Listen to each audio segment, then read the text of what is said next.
La sostenibilitat energètica, el respecte al medi ambient i de retruc a l'estalvi econòmic són algunes de les principals polítiques que al segle XXI es demana a les administracions públiques i als particulars.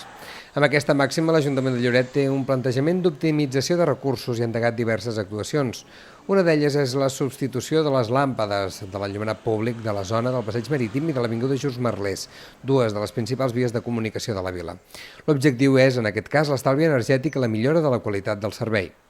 Al Passeig Marítim s'han substituït els punts de llum existents per unitats LED, representant un estalvi energètic del 80%.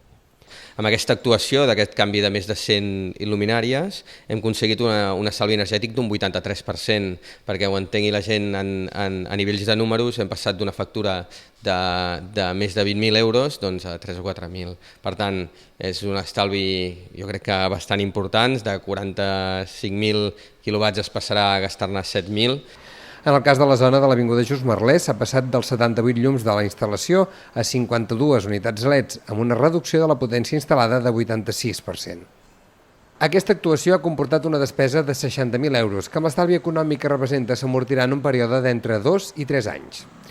De fet, l'Ajuntament està treballant en reduir la despesa en energia i beneficiar-se no només pel benefici econòmic que això representa, sinó també per respecte al medi ambient.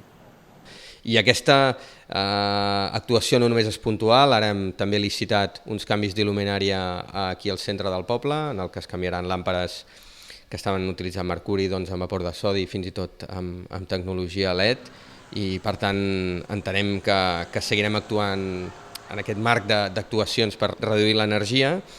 I també ens agradaria destacar el fet que en aquells equipaments municipals en què puguem baixar la despesa, que puguem fer monitorització del que són climatitzacions o de ficar sensors de llum, ho farem per reduir el que en aquests moments està hipotecant la despesa corrent de l'Ajuntament.